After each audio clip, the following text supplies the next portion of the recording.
Welcome to Neon Rugby Club on the shores of Lake Geneva. Today we're talking rugby with the CEO of Swiss Rugby, Veronika Muehlhofer. Let's talk business. Veronika, welcome. Thank you. What is Swiss Rugby?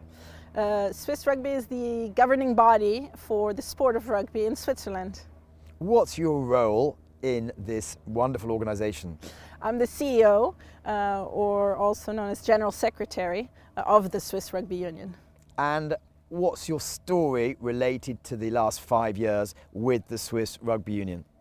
5 years ago, the Swiss Rugby Union was looking to start to professionalize its structure, coming from being an amateur organization run mostly by volunteers, with only a few paid professionals.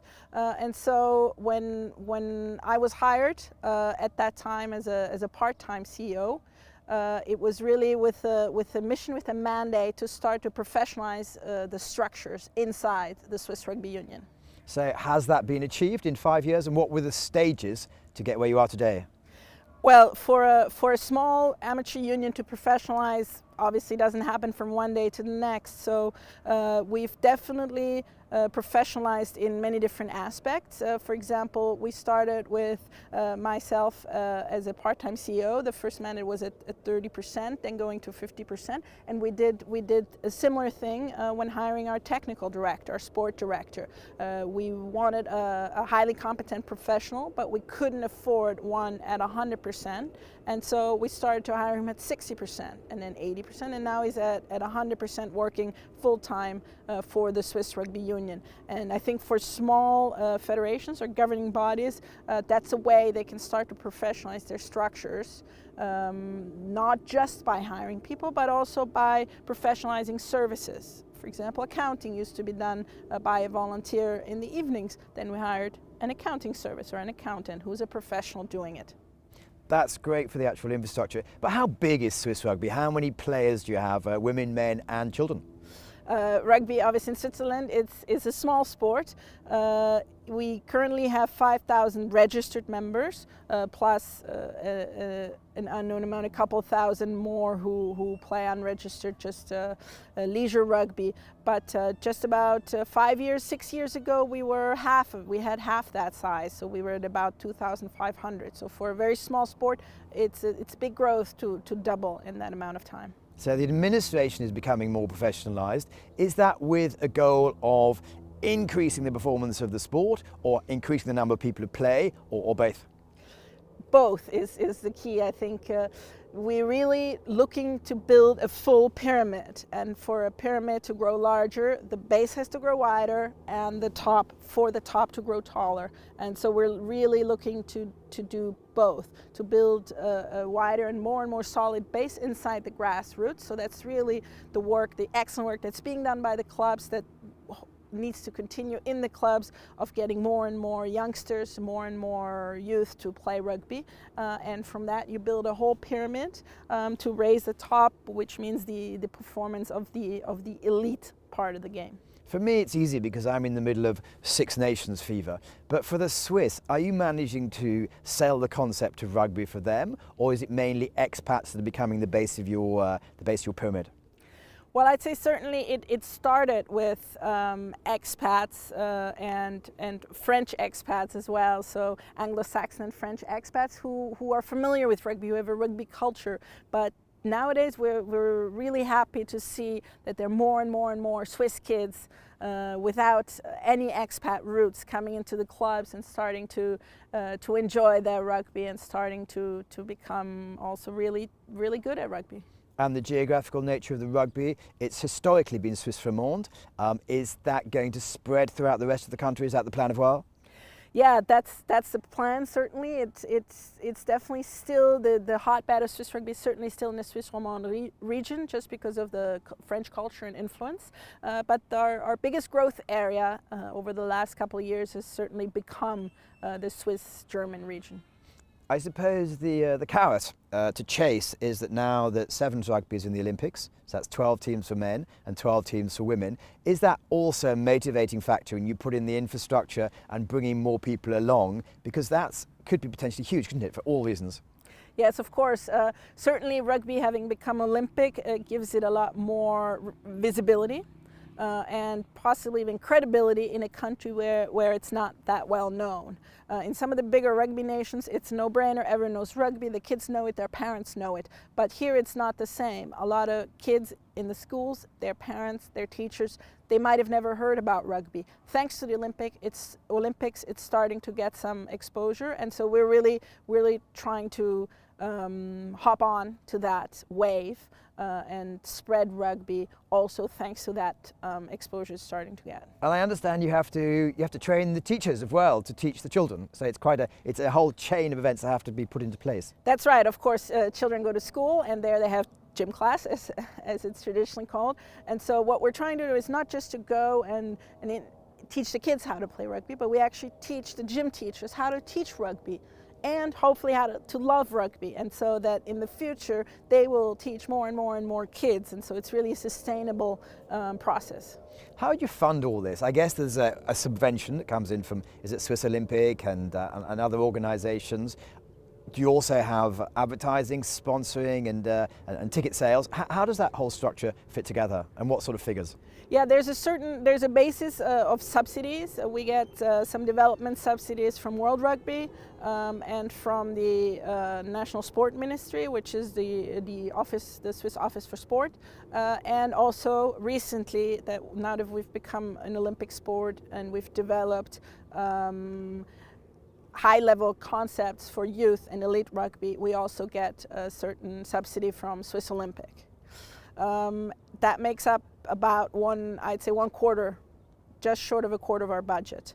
And then a lot of it, about another quarter or just less of it, comes from commercial revenue. So there we include some sponsorship, some revenue we generate on events through ticketing, through merchandising, other things like that. And we currently are missing a component of TV contract.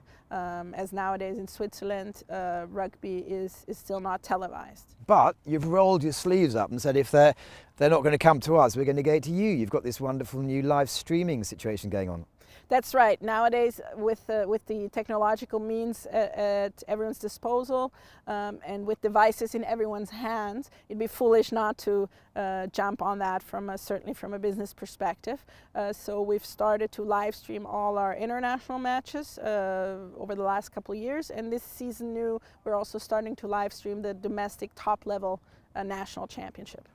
You have many hats. One of your hats is you've been recently elected as a council member for World Rugby. Is that now you're sitting in those meetings saying, oh, I'm going to learn and do that for my country? What are the benefits to perhaps you briefly and also to Swiss Rugby of you having that illustrious post, I guess? Mm-hmm. Yeah, well, it's fantastic. It's a fantastic opportunity to represent Rugby Europe, but it's also a very rare occurrence for a small union like the Swiss Rugby Union to be represented at that level.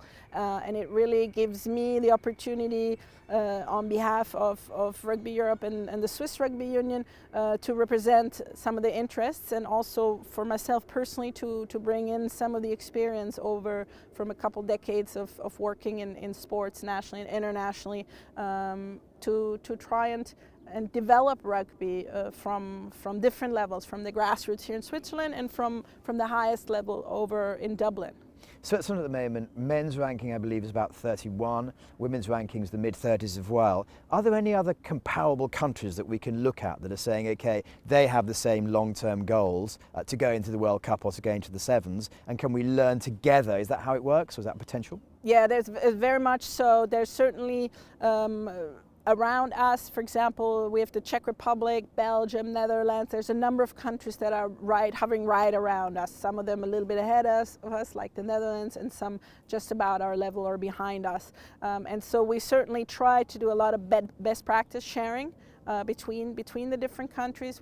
I know all of the CEOs from the different unions. We know the sport directors, and we do try to share a lot of that. But also, and this is probably possibly unexpected, the big nations are actually quite open and ready to share with us what they do. We've had a lot of support from the French Union, from the RFU in England, and from many other unions who are very much aware that if they're at the top all alone, there's no rugby. So they're very much aware that they want a lot of nations to improve and to become bigger, to foster competition worldwide and to keep the game interesting and attractive for the fans. Because it's not only the national team that counts, it's also the club game that counts. One thing that annoys me is that on the 16th of March, the Swiss team are going to play Portugal exactly the same afternoon as on the telly there's going to be Six Nations, England against Scotland.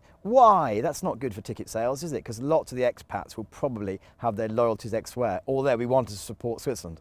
Yes, of course, that's a big challenge for us. The Six Nations is played in the so-called international windows, which are set by World Rugby, which are the times for international games when the clubs will release the players, the professional clubs. And so here we're talking, obviously, big contracts, big money, and so everyone has agreed that on those dates the players will be released. Well, that's not just for the Six Nations, but also for the guys playing underneath, which is, for example, us. If you want the second Six Nations with Georgia, Romania, and those, and then we're in the third Six Nations. But for all of us, the rule is that those games happen in the Six Nations windows, so that the different teams can get their professional players from the professional clubs, whether it be domestically or they play in France, they're playing in England, so that each team could feel each nation could feel the best possible team for their internationals. So on one side, for us, from a commercial and fan engagement perspective, it poses a big challenge. But on the other side, of course, from a sporting perspective, it does allow us as well to field our best team, because we can use all players who are then being released from their clubs. As a woman in the top spot, that's completely normal now, but I guess that's going to inspire a lot of the young girls coming through to be either players or coaches or administrators. So that's excellent news. I hope so. It would be great if that can act as an inspiration. For me, it's kind of always been natural. It's been a no-brainer. I've had a passion for sports my whole life. I grew up playing all kinds of different sports, including rugby, and I've worked in sports even part-time during my studies. So that's been my whole life. But it's certainly in the sport industry, it's still a male-dominated domain. But I'm glad to have had the opportunity and to have had enough colleagues and mentors who also saw the potential for a woman to be in the same position as a man. What have been the biggest challenges in the last 5 years? Well, in the Swiss Rugby Union, there's been a number of challenges. Probably the biggest one has been financial. We're a small union with a very limited budget, and while we have more than doubled that budget over the last 5 years, that's certainly not been easy. The money hasn't just come to us. We've really worked hard on increasing our commercial revenue, on increasing our subsidies, and of course we also try and increase the amount of service we provide, because obviously the clubs and the players and the fans, they are our stakeholders and also our clients. And looking forward, what's the plan, or in the crystal ball, ideally? Lots of plans in the crystal ball, but of course there too, due to our small size and small budget, we have to go step by step. So the big emphasis right now is really on youth development, which we're trying to do by going into the schools. The clubs are doing a fantastic job at getting more kids on board, and right here in Nyon we've opened the first youth rugby academy in Switzerland. And we dare to dream of Los Angeles or Paris for the Sevens? We do dare to dream. We dare to dream a lot of big things, but certainly Paris 2024 it's a dream, but it's not a completely unrealistic dream on the women's side, on the girls' side. So again, we're talking youth, because the Olympians of 2024 are today 16, 17-year-olds. So I have a 6-year-old and 8-year-old who are playing. Let's hope that a lot of other people out there enjoy the game. And Veronika, thank you so much. Thank you very much. Thank you.